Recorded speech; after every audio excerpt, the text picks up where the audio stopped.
perfect night out can consist of many things: dancing, drinks, food. Well, the ideal nights, the perfect party package, consists of all three. And I know just the spot where these three elements come together to form a whole lot of fun. That's right, today we are heading to a place that I'm pretty sure you know. We're at Zara's.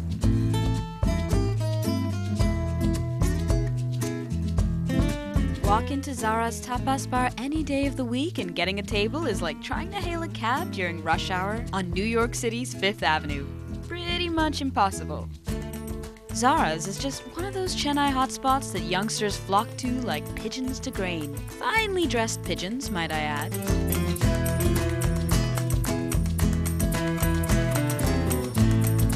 Zara's is more into a Spanish way of life.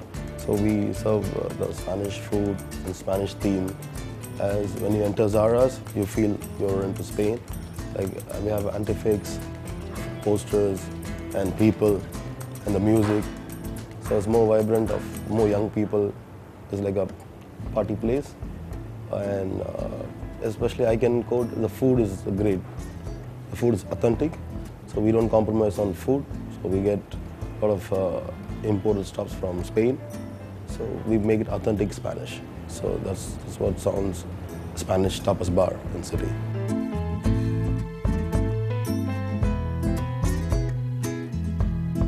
With a simple, classy ambiance characterized by Spanish-themed accent pieces and rather loud music, Zara's atmosphere is sleek yet spunky.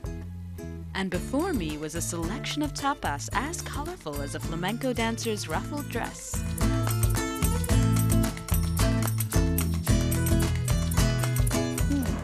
Now, the last time I had real tapas was when visiting my buddy Brendan in Spain this summer. We did a little tapas bar hop, flitting from bar to bar, trying the specialty of each region. It was awesome. I think the strangest one we tried was pig snout, which thankfully I do not see on the Zara's menu. Now, tapas literally means lid, and there are some interesting stories about how this little snack got its name.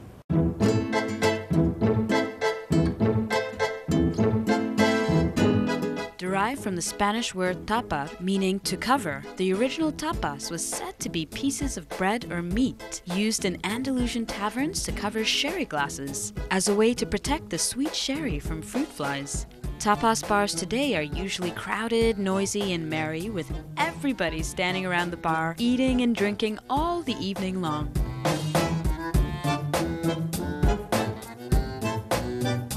Now, I started with the tender Cajun fish, juicy and meaty textured with fun, feisty flavors.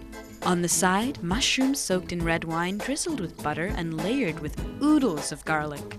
This dish was delish, but good thing I wasn't going to be kissing anybody this evening.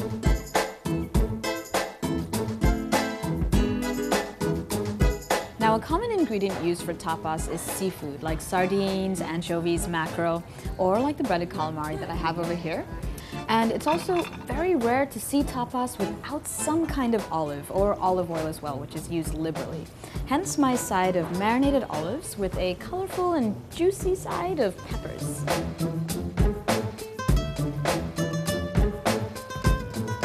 Manzanilla and arbequina olives are commonly served with tapas.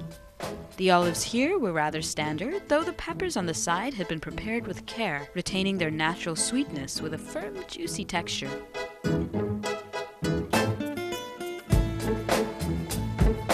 Now, like Indians, Spaniards tend to eat dinner pretty late, between 9 and 11 at night, sometimes even midnight. So it's common after work in Spain to go bar hopping, socializing with friends, eating tapas while drinking the night away, or as they say in Spanish, ir de tapas.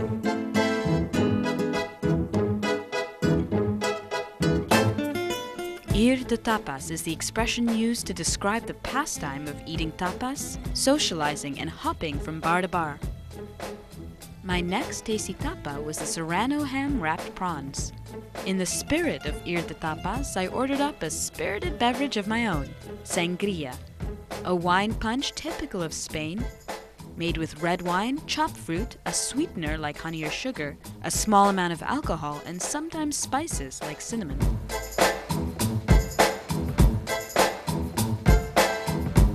Now in northern Spain, like in the Basque country, tapas can also be called pinchos. And that is because of this here, little toothpick, called a pincho. Now the toothpick serves two purposes. It keeps the snack on the bread, prevents it from falling off, and it also helps bartenders count how many tapas a customer has eaten. Now Zara's has just introduced pinchos to the menu.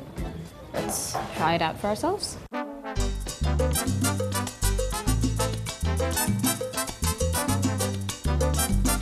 The pinchos were rather filling and are usually larger than tapas and served on bread. Though I focused on the tapas throughout the meal, Zara's also has an extensive main course menu with pastas and a variety of seafood and meat items. If you pop in the afternoon, the lunch combo includes a starter, a main course, and dessert, priced at 275 rupees for the veg combo, 295 rupees for the non-veg combo. An average meal for two at Zara's will cost you around 750 rupees without alcohol.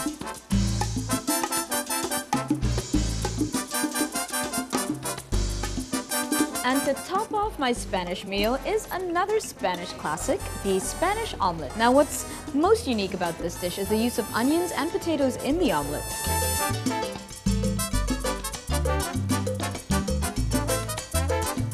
With the Spanish omelette, I sampled a classic tapas meat, chorizo, a sort of salty pork sausage served here with a potato salad.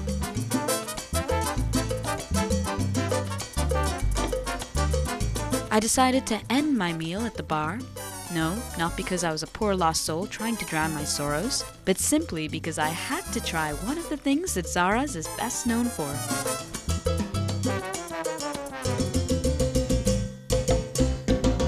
Well, you can't come to Zara's and not try the cocktails, so along with my key lime pie, I will try a black martini.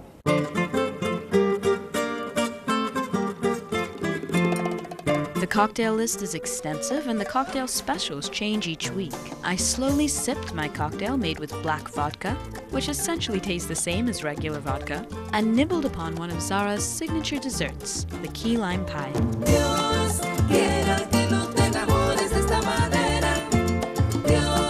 Well, what's most impressive about Zara's is while it's an upbeat, happening night spot, there's still a high standard when it comes to the quality of the food, and that is fantastic. Now, what I say to you is you just have to come down and experience this for yourself, and I'll tell you right now just how you can do that. Now's the time for the feeding frenzy contest. Where did the method of stir-fried originate? A. India, B. China, or C. Mexico?